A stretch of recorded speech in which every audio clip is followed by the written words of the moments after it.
Only a high school diploma? Dropping out of middle school is kind of sketchy, isn't it? Look, there's a reason for that. No need to explain. Our worlds are just different, okay? You don't have to put it like that. I'm married 33 years old. I have been married to my husband David for 10 years. We have a first-grade daughter named Betty, making us a family of 3. I have loved drawing since I was a kid and now I work in the arts. Currently, I'm pregnant with our second child. As my belly grows, each day becomes increasingly challenging. Despite his busy schedule, David tries to come home early. He even takes time off work to handle chores and childcare for me. Life was good for our little family, but something started bothering me recently. We live on the first floor of a high-rise apartment building. The other day, while coming back from shopping, I saw a woman moving into our building. Turns out she's Emma, a classmate from middle school. I hadn't seen Emma since a get-together right after middle school. When she noticed me, she said, "Wait, Mary? You live here too?" "Yeah, what about you? Moving in today?" Apparently, Emma had just moved into the building. Her face fell when she realized I was also a resident. Living in the same high-rise as a dropout? Unbelievable. You see, I'm a dropout just like Emma said. I had reasons not to pursue further education after middle school, but I never told Emma. Last time we met, Emma had mocked me for being a high school dropout, and it seemed like nothing had changed. She was still belittling me. Annoyed, I listened as Emma continued. "So what floor are you on? I'm on 35. I realized Emma was trying to show off based on the floor number in the apartment building. I answered truthfully. "I'm on the first floor." Hearing this, Emma's face lit up with smug satisfaction. "First floor? Makes sense. You're a dropout after all. I'll have to invite you up to my 35th floor place sometime. Great views, you know." Emma continued to boast. Emma apparently worked at a major corporation after graduating from college up until last year. Now, she plans to start her own business and use this high-rise apartment as both her home and office. "So that basically makes me the CEO. What about you? Do you work?" When Emma asked, I began to explain my work. "Yeah, I'm in the art business." Emma interrupted. "Art? You mean like drawing? That's a job?" Feeling belittled, I snapped back. "I've turned what I love into a career, and it is a real job." Emma ignored me, saying, "Well, it must be so nice working within the household income. What's your goal, like $900 a month?" I just listened in silence, not having the energy to retort. "People like you who dropped out live in a different world from elites like me." Just then, David and our daughter Betty, dressed in work clothes, walked up. "Mom." "Oh, Mary, do you know each other?" When David spoke to me, Emma looked up and down and laughed. "Is this your husband in work clothes?" Feeling insulted, I finally snapped back. "Why are you laughing? That's rude." Emma continued, unapologetic. "I wasn't laughing. He's just the type I would expect for a dropout like you. 2-income family on the first floor. He must not make much either." Finally, I had enough of Emma's rudeness. "How dare you say that about my husband? Apologize." Emma laughed and said, "Why would I apologize? By the way, are you pregnant?" It was then she finally noticed my pregnancy. "Yes, I'm 7 months along." "Must be tough financially with another child on the way." "Can you even afford to live here?" I didn't want to hear any more of Emma's snide comments. I grabbed David and Betty and headed home. Emma called out after us, "See you. Come up to the 35th floor if you ever want a good view." But I ignored her and went inside. I couldn't shake my anger at Emma all day. Why did she have to say those things? That night, after Betty had gone to sleep, David asked me what had happened. I told him about Emma, how she had made fun of me for being a dropout and belittled my work. David's face turned red and he seemed even angrier than I was. David knew about my past, including the fact that I dropped out of school and chose to marry me with a complete understanding of who I am. We decided to keep our distance from Emma since the anger towards her didn't seem to subside for a while. Luckily, we didn't run into Emma for a month, allowing us to live our lives peacefully. Then one day, we received a postcard for a school reunion. I still get along well with my middle school friends, so after getting a few messages about meeting at the reunion, I decided to go. While I looked forward to catching up with friends, I was also a bit concerned about running into Emma and hearing her unwelcome comments. But thinking that after having a baby, I would have fewer chances to meet my friends, I set aside my worries about Emma and decided to attend the reunion, and then the day of the reunion arrived. The reunion took place in a rented hotel ballroom. As soon as I arrived, I met up with friends I hadn't seen in years, and we immediately fell into enjoyable conversation. It had been a long time since we had all caught up, and there was so much to talk about. Our friend group has always been tight-knit regardless of gender.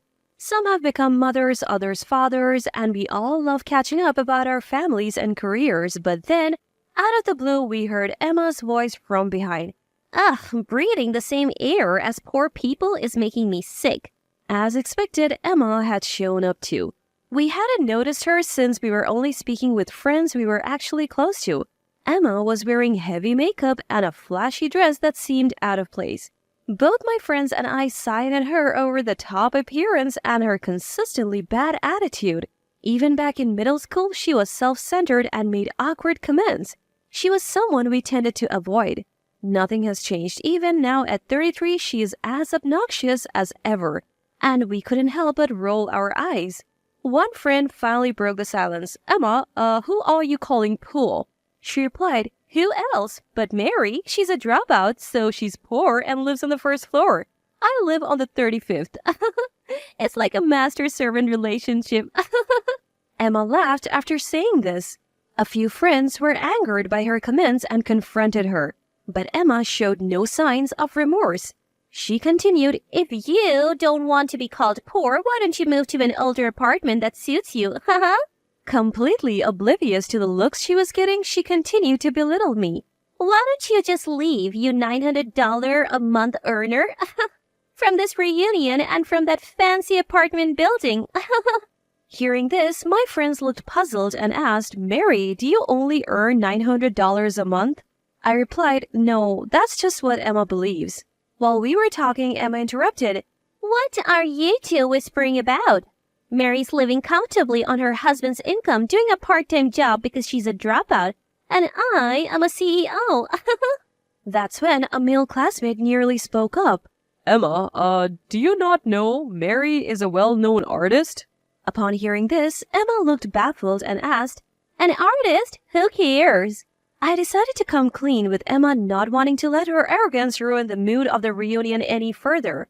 I actually studied art in France right after middle school. I didn't complete a formal program, so you could say I dropped out.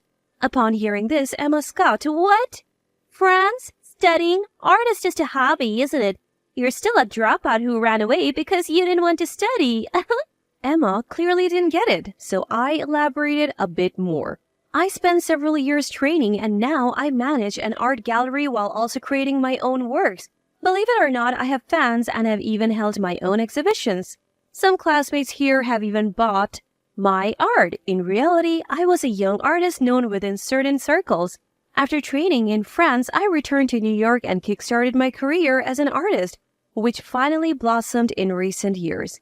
As for David, we met at one of my exhibitions and clicked instantly, which led to marriage.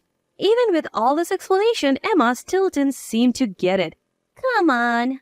An exhibition is still just play, right? I am a CEO. I'm clearly winning here. Exasperated, I replied, this isn't about winning or losing, Emma. You may think I'm foolish for pursuing art, but I take my work seriously. Emma, not wanting to concede, fired back, then why are you living on the first floor? If you're making that much money, you should be living on a higher floor. There is a reason we are living on the first floor, I explained. We were on a different floor before, but given that I'm pregnant and elevators can take forever here, we moved to the first floor for convenience. Emma seemed unwilling to accept my explanation. My friends all knew about my career and even classmates I wasn't particularly close to had heard I was an artist. Emma probably never considered that possibility given that she had zero interest in art and looked down on me for being a dropout. And I had another secret. Just as I was about to reveal this, I saw David and Betty at the entrance. Mom, Betty comes running towards me, followed by David chasing her from behind. David, scratching his head, says, Sorry about that. Got pulled into some work stuff. Brought Betty along too. While David and I were talking, Emma blurted out, Wait, who is this handsome man, your husband? He was in work clothes last time. Why the suit now? David was indeed dressed sharply today. Emma couldn't take her eyes off him, so different from the work clothes she saw him in before. David began greeting my friends. Thank you for always being kind to my wife. Is everything to your satisfaction? Please let us know if there is anything you need. Just then, the organizer rushed over. Thank you for providing this venue for free. The food and drinks are top-notch. Really, thank you. The truth was, this hotel belonged to David's parents, and he was now the CEO. David had generously offered the venue free of charge for the reunion. Emma's face turned pale upon hearing this. You are a CEO's wife? She had looked down on me as poor, but here I was, an artist and a CEO's wife. Emma seemed to be in complete shock. Why are you, a dropout, married to someone this wealthy, when an elite like me is still single? What did you do to pull this off? Emma challenged me with a tone of bitterness. David finally noticed Emma and said, Oh, we have met before. Sorry for being in work clothes the last time. I was helping with a neighborhood cleanup.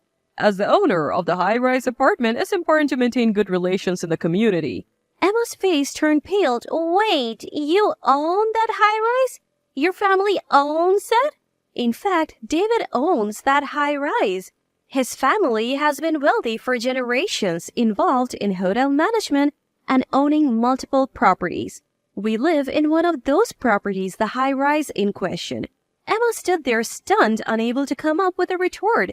David added, Oh, by the way, we would like to invite you to the penthouse sometime. It has a great view. You can even see the Empire State Building.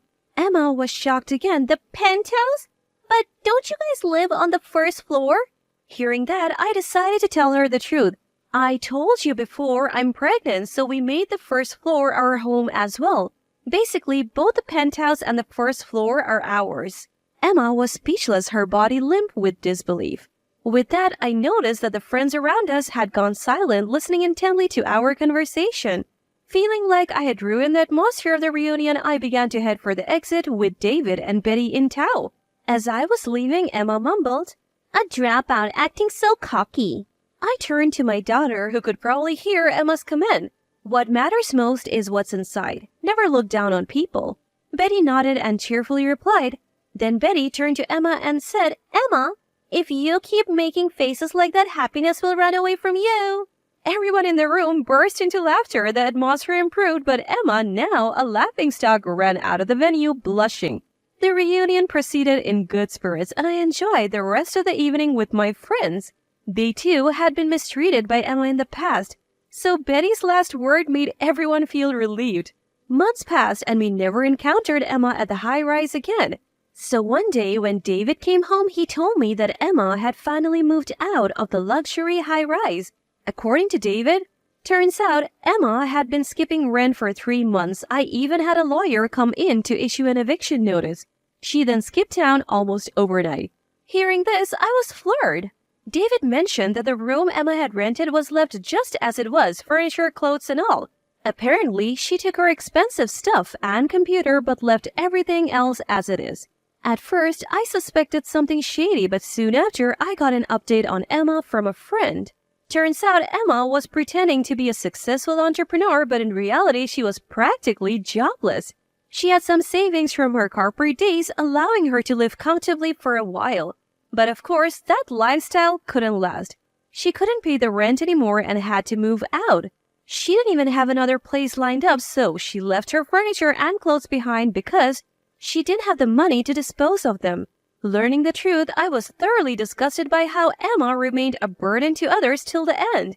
Emma has such a terrible personality that even in her crisis, she has no friends or colleagues who would help her. Now she's living alone in an old apartment. She's scraping by with part-time jobs to make ends meet. She used to brag about being a lead and look down on me, a college dropout. I bet her pride is shattered now. I can only hope that she learns to live a more humble and earnest life going forward. As for me, I continue to enjoy my life painting pictures and spending time with my daughter and husband. Our family of 3 gets along wonderfully, and I'm excited that we will soon become a family of 4, including the baby on the way. I intend to keep doing everything I can to protect my family's happiness.